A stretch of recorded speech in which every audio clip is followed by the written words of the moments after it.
Diriwayatkan oleh Imam Ahmad bin Hanbal dalam musnadnya bahwa ada seorang laki-laki yang bernama Nuaiman. Ini Nuaiman, di kehidupan Rasulullah SAW ada orang yang seperti itu gitu. Orang yang sering minum minuman keras.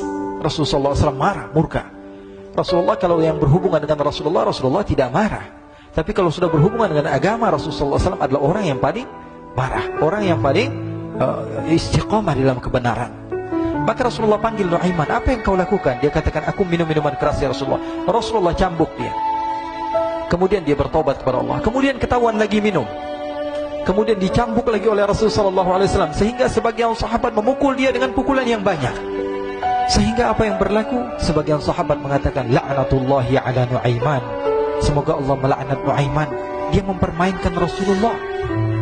Dia bilang sudah mau taubat tapi minum lagi. Dia bilang sudah mau taubat tapi minum lagi.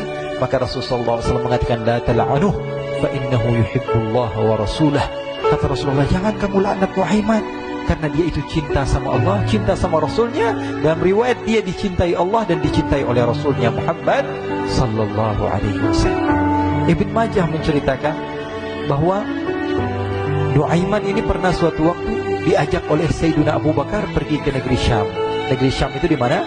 Seperti yang diceritakan tadi, antara daerah Suriah, Lebanon, Yordania, kemudian Palestina.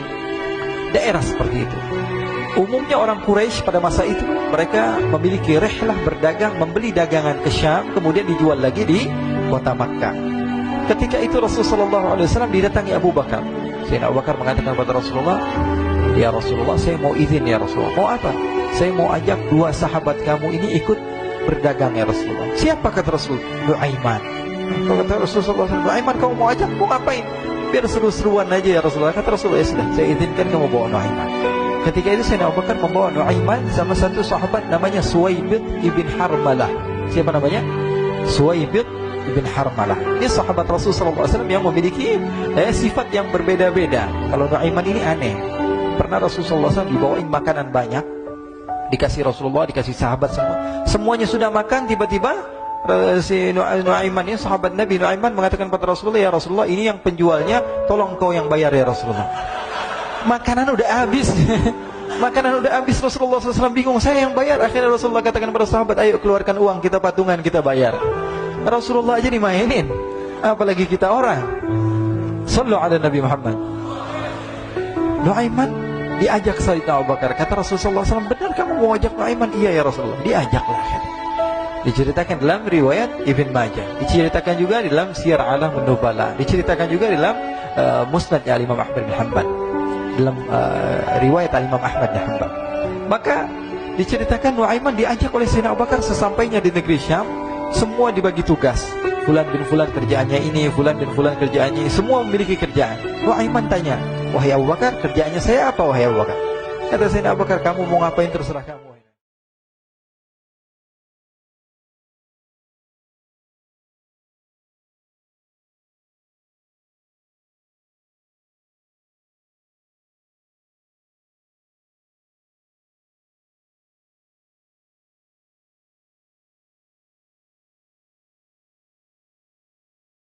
Disuruh mundur, dia mundur. Disuruh ke kanan, dia ke kanan. Disuruh ke kiri, dia ke kiri. Orang yang ikut aja. Kalau Nuaiman beda, disuruh maju, dia ke belakang. Kasih sen kanan, ke kiri, belok. Nuaiman itu orang yang berbeda. Maka Suwaibid mendapatkan tugas, semua mendapatkan tugas kecuali Nuaiman. Sehingga ikhwani, apa yang berlaku, apa yang terjadi, Sayyidina Abu Bakar pergi sibuk dengan kesibukannya, sehingga datanglah waktu siang. Nuaiman sudah lapar. Nuaiman cari makanan. Dia nggak punya uang, diajak Sayyidina Abu Bakar tapi tidak diberikan uang. Sehingga dia cari-cari makanan. Dia tahu Suwaibid yang jaga makanan. Dikatakan, wahai Suwaibid, saya mau makan, berikan kepada saya satu roti saja. Yang terpenting apa? Saya makan sekarang, saya sudah lapar. Kata Suwaibid, ya Allah Nuaiman, kita tunggu Abu Bakar saja sehingga dia datang, karena ini amanat. Amanat dari Abu Bakar, saya tidak boleh berikan kepada siapapun kecuali atas izin Abu Bakar. Kata Nuaiman, kasih saya makanan, kalau tidak saya bikin masalah sama kamu. Merah wajahnya Suwaibid, karena dia tahu, jangankan saya Rasulullah jadi mainin. Bingung, Apa yang harus saya lakukan? Akhirnya Nuaiman bilang, gampangannya aja, kata Nuaiman, kamu kasih saya makanan, atau kalau tidak saya bikin masalah sama kamu. Bingung Suhaib pikir panjang. Setelah itu dia katakan, ya sudah Nuaiman, saya tetap mau jaga amanah Abu Bakar, karena saya takut ini adalah perintahnya Allah, perintahnya Rasulullah SAW, dan perintah daripada Abu Bakar, sahabatnya Nabi. Kata Nuaiman, kalau memang begitu kamu maunya, ya sudah, berarti kamu ngajakin berantem sama saya. Nuaiman pergi ke pasar. Dia cari-cari tempat penjualan hamba sahaya. Dia lihat-lihat beberapa hamba sahaya. Ini berapa harganya? Ini katanya 10 qalanis. Ini berapa? Ini harganya, hitungan orang zaman dahulu, kita sih hitung seperti dirham, berapa ratus dirham gitu, 200 dirham. Yang ini berapa? 300 dirham.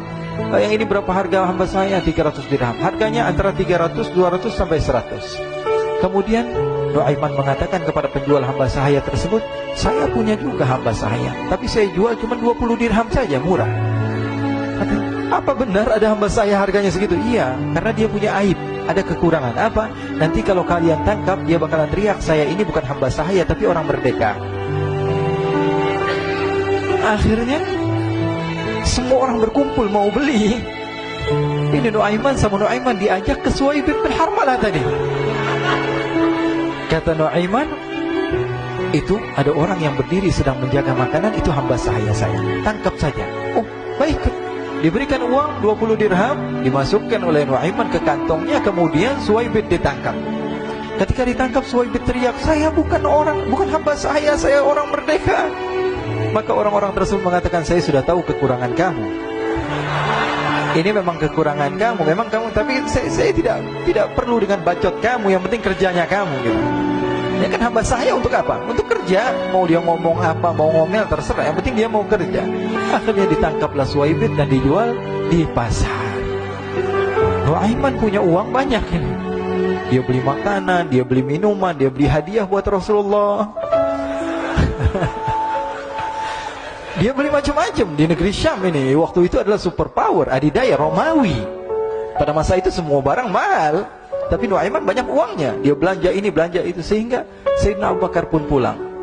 Ketika Sayyidina Abu Bakar pulang, Sayyidina Abu Bakar cari, mana ini Suhaib? Kita semua sudah lapar. Kata Nuaiman dengan mudahnya dia mengatakan, sudah saya jual wahai Abu Bakar. Maka Sayyidina Abu Bakar bertanya, apa yang kau lakukan wahai Nuaiman? Diceritakan oleh Nuaiman dengan jujur. Nuaiman ini orangnya apa adanya, tapi nyusahin. Saya jual. Akhirnya dibawa oleh Nuaiman, Sayyidina Abu Bakar pergi ke mana? Ke pasar. Lalu dibeli lagi oleh Sayyidina Abu Bakar As-Siddiq Suhaib, yang tadinya orang merdeka menjadi hamba sahaya sebentar, kemudian dibeli lagi oleh Sayyidina Abu Bakar. Pulang ke Madinah, kisah ini diceritakan di hadapan Rasulullah SAW. Maka perawi mengatakan, fadhahikan nabiyyu hatta badat nawagidhuhu. Ketika diceritakan kisah Nuaiman tersebut dengan Suhaib, Rasulullah tertawa sejadi-jadinya, sehingga gigi geraham Rasulullah SAW nampak di wajah mata para sahabat. Sehingga perawi lain mengatakan, 1 tahun berlalu Rasulullah, setiap ada tamu yang datang pada Rasulullah akan ceritakan kisah Nuaiman menjual Suhaib tersebut. Jadi ada ikhwani, jangan kalian kira Rasulullah SAW itu hidup di satu masa sahabat-sahabatnya itu seperti ustaz-ustaz yang khusyuk, yang kayak Habib bin Anis ini banyak. Bahkan ikhwani, mungkin di akhir karena masanya sudah habis, pernah suatu waktu Rasulullah SAW didatangi asyraf, delegasi dari beberapa negara yang ingin mengenal apa itu agama Islam. Sehingga mereka datang ke rumah Rasulullah SAW membawa unta, kendaraan yang ketika itu kendaraan yang paling mahal mereka miliki. Itu untanya yang paling mewah. Diikat di depan rumah Rasulullah SAW.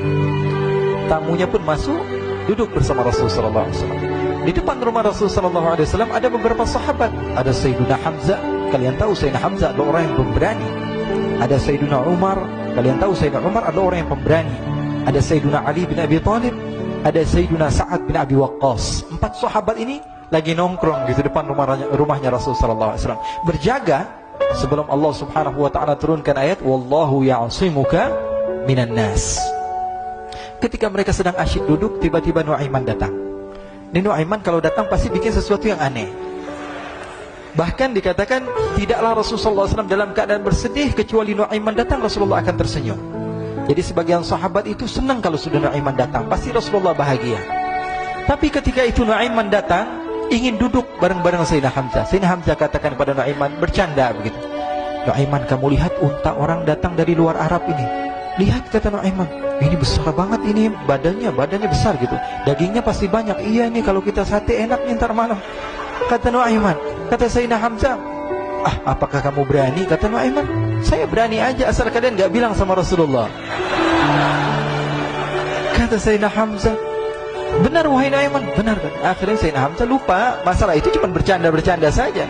Sayyidina Hamzah lagi asik sama Sayyidina Umar, Sayyidina Ali. Tiba-tiba apa? Ternyata ketika dia melihat unta tersebut sudah pisah antara kepala sama badannya. Nuaiman mengatakan, wahai Hamzah, ini unta saya sudah potong, saya mau pergi sebentar. Kalau Rasulullah cari saya, tolong jangan beritahu di mana saya. Nanti kalau keadaan sudah aman, mari kita nyate bareng-bareng. Ini ada yang seperti itu di zaman Rasulullah SAW. Maka dia pun berlari dan berlari mencari satu tempat supaya Rasulullah SAW dia selamat daripada Rasulullah SAW. Sehingga Sayyidina Hamzah bingung, ini kalau Rasulullah keluar gimana? Ada Hamzah Asadullah, ada Ali bin Abi Thalib, ada Umar, gak bisa jaga kendaraannya, tamunya Rasulullah Sallallahu Alaihi Wasallam. Akhirnya benar apa yang terjadi, ikhwani. Rasulullah SAW tamunya mau pulang. Ketika dia buka pintu tamu melihat apa? Untanya sudah begitu. Mereka teriak, wa naqatah, unta kami wahai Muhammad. Baru mau kenal Islam, unta kami, kendaraan kami sudah dua. Rasulullah SAW lihat Sayyidina Hamzah, lihat Sayyidina Ali. Mereka gak bisa ngomong, mereka hanya bilang apa? Nuaiman ya Rasulullah. Rasulullah perintahkan Sayyidina Umar, wahai Umar, sekarang kamu ambil uang, kemudian kamu gantikan, kemudian kamu berikan 2 kali lipat daripada harta unta ini, sehingga apa? Agama Islam tidak didengar dengan sesuatu yang tidak baik di luar sana. Akhirnya diberikan harta, diberikan unta yang baru dan diberikan harta yang lebih untuk orang tersebut, sehingga orang tersebut tidak menjelek-jelekan agama Islam. Kata Rasulullah SAW, dan sekarang waktunya kita balas dendam sama Nuaiman. Nuaiman ternyata berlari tempat yang jauh sampai hampir keluar dari kota Madinah. Dia dapatkan seorang sahabat Nabi yang hadir juga dalam peperangan Badar, namanya Al-Miqdad bin Al-Aswad. Siapa namanya? Al-Miqdad bin Al-Aswad ketika itu sedang menggali sumur. Ketika sedang menggali sumur, Nuaiman datang. Nuaiman katakan kepada Miqdad, wahai Miqdad, wahai sahabat Rasul, kamu orang yang hadir dalam peperangan Badar, kamu adalah orang yang hebat. Dipuji-puji sama Nuaiman. Ada maunya ini.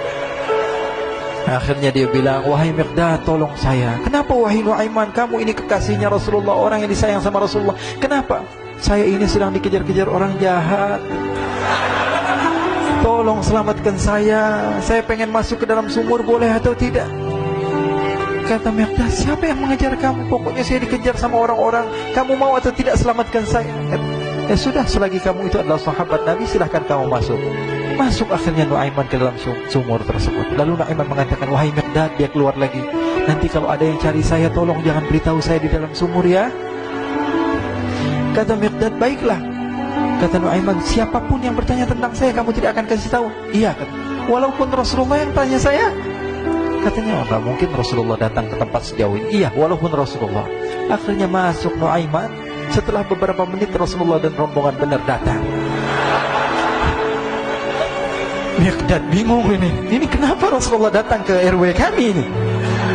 Ada apa ini Rasulullah sampai sejauh ini? Ditanya, ya Rasulullah, ada apa ya Rasulullah? Kata Rasulullah, saya cari Nuaiman. Di mana Nuaiman? Inna lillah, kata Miqdad. Nggak dijawab ini Rasulullah. Kalau dijawab saya ingkar janji. Akhirnya apa dia katakan? Wahai Rasulullah, mata saya tidak memandang kepada Nuaiman, tapi tangannya nunjuk ke dalam sumur. Sahabat. Apa dia bilang? Mata saya tidak melihat kepada Nuaiman, tapi tangannya nunjuk ke sumur. Akhirnya dibuka sama Rasulullah, Nuaiman muncul. Kata Rasulullah, Nuaiman, kamu bikin malu saya, wahai Nuaiman. Ya Rasulullah, yang bersalah bukan saya, tapi orang yang mencari saya bersama kamu, ya Rasulullah. Akhirnya Rasulullah nengok, siapa? Ternyata Nuaiman sudah lari kabur. Sallu ala Nabi Muhammad. Kisah-kisah seperti ini sebenarnya banyak sekali ya. Ini menunjukkan kepada kita bahwa kehidupan Rasulullah itu begitu indah. Rasulullah SAW, kalau kamu mau menjadi orang yang baik, contoh Rasulullah. Mau menjadi bapak yang baik, contoh Rasulullah. Mau menjadi pemimpin peperangan yang baik, Rasulullah. Mau menjadi murid yang terbaik, contoh Rasulullah. Bagaimana akhlak Rasulullah. Mau menjadi suami yang baik, contoh Rasulullah. Dalam segala hal, apapun itu, Rasulullah SAW adalah makhluk yang paling terbaik.